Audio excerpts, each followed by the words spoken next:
I was really struggling to think about what do I do a podcast about? I mean, everyone's just sick and tired of hearing all the stuff about coronavirus. I mean, we got it already. It sucks. And we're all going to have to deal with it. But at the same time, I just can't think of anything else. Like my brain is just stuck in this survival mode. And it's very difficult for me to wrap my head around, what else do we want to talk about?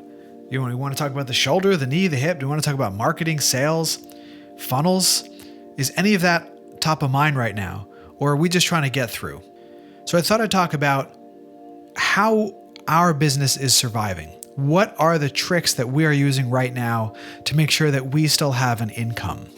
And of course, we're doing telehealth. And I want to take you guys through all the steps that we took as a clinic to make sure that people continue to feel comfortable coming into the practice, and how we got most of our patients converted over to telehealth. And so by sharing that with you, hopefully that will help you in your business during this time and give you some insight into how, as a small practice, you need to pivot quickly and keep lines of communication open and what you need to be telling your patients during times of struggle to make them feel comfortable and to make them feel confident that you can still help them.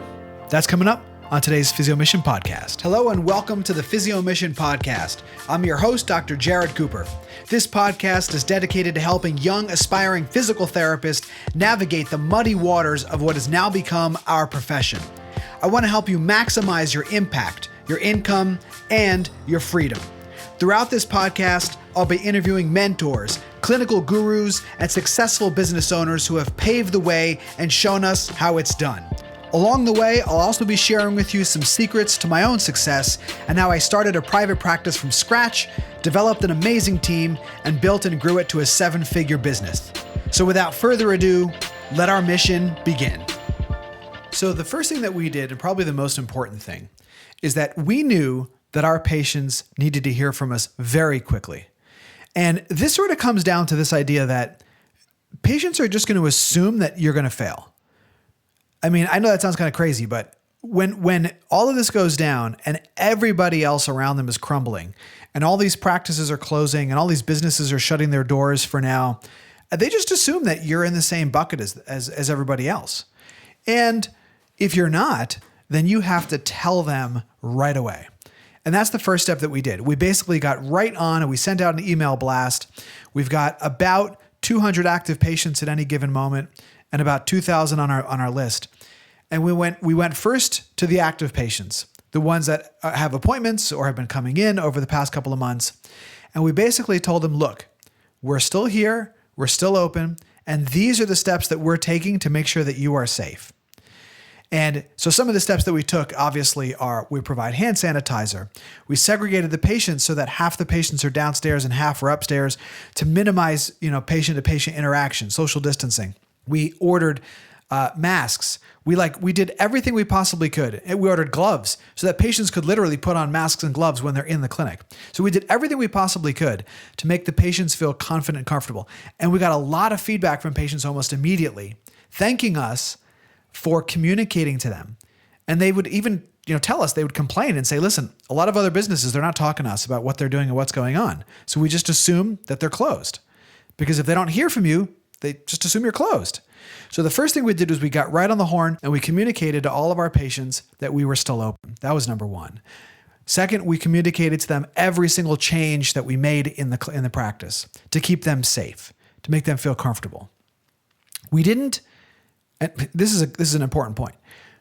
We didn't give them more than one key piece of information per email.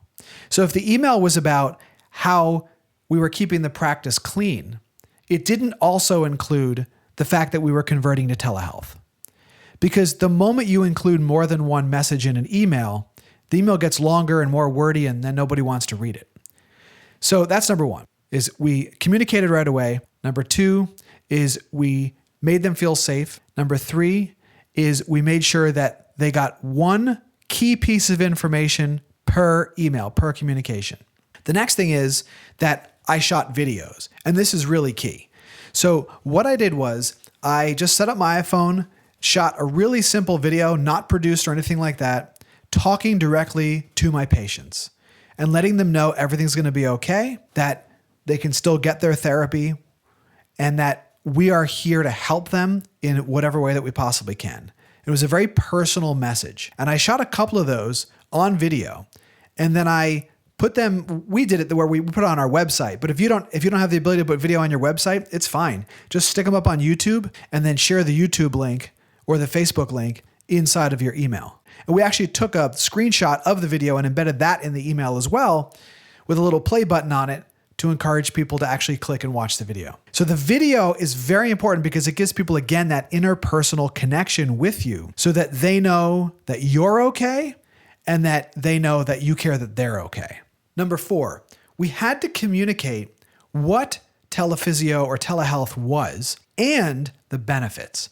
Because as you know, people don't really understand what physical therapy is. Even people in physical therapy still don't understand what it is that we're doing. But that being said, they definitely don't understand the benefits of telehealth. If they come in and they get manual therapy as one of the key features of their experience, how could you possibly help them online? That doesn't even make any sense. So we had to communicate the benefits of telehealth in addition to the features. So the difference between a feature and a benefit is that a feature is what it is, a benefit is what it does for the person. So we could say our telehealth sessions are 30 minutes long. They're done through a portal. We do them over Zoom, whatever. Those are all features. And those are important to communicate so people understand what it is. But it's very important to understand what it does. So through telehealth, doing exercise, one-to-one exercise with you, we can develop an exercise program that you can do at home because you can't get to the gym. That's a feature. What this means to you is, now I share the benefit. What this means to you is you'll be able to maintain your strength, minimize muscle and bone loss, and even improve your overall health during this time so that you can garden, take care of your kids, and then you can list all the functional benefits. It's really important that as you're communicating telehealth to people, that you don't just get stuck on features and you don't just tell them what you're going to do, because that's what it is. We're going to work on stretching. Okay, that's what it is. What does it do for them? That means what are the benefits?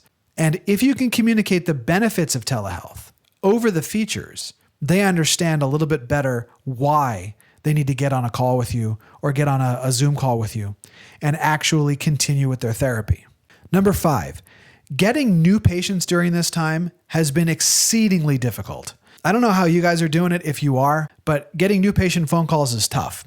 I've tweaked my Google ads so that I'm targeting things like telehealth, online health, virtual therapy, but I'm getting just very, very few clicks.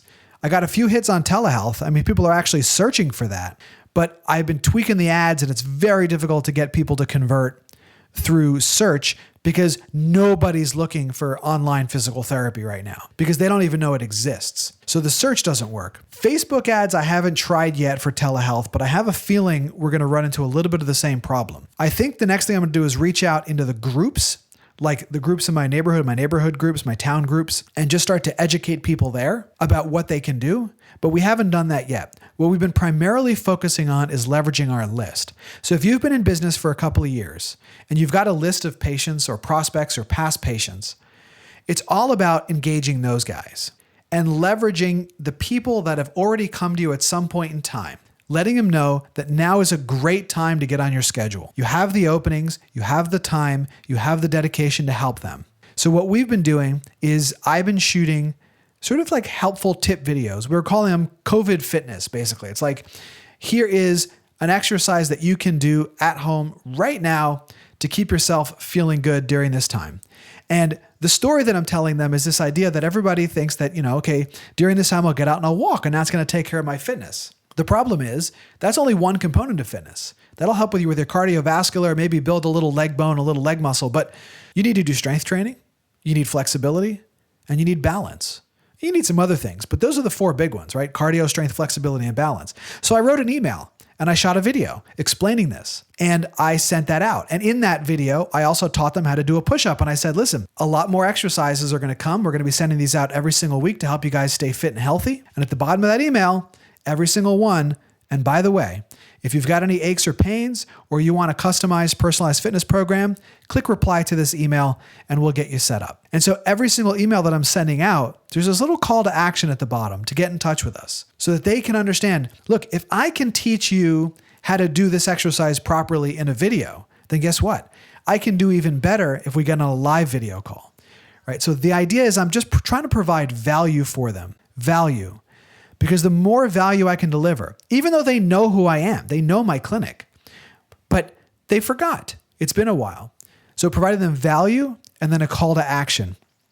And that call to action is the easiest call to action possible. Click reply to this email or give us a call and we'll get you set up. And so that's how we're leveraging our past patients. So the next step in this process is acquiring new patients. And that's going to be my focus over the next couple of days, is how in this environment over the next 2 months are we going to acquire new physical therapy patients? We've gotten a couple, but not nearly as much as we normally get. And as I figure out this puzzle, I'm going to be sharing it with you guys. So I hope this podcast was helpful. It's been a real struggle for me, like I said, to try to even get my mind around teaching you guys the old school marketing or doing interviews.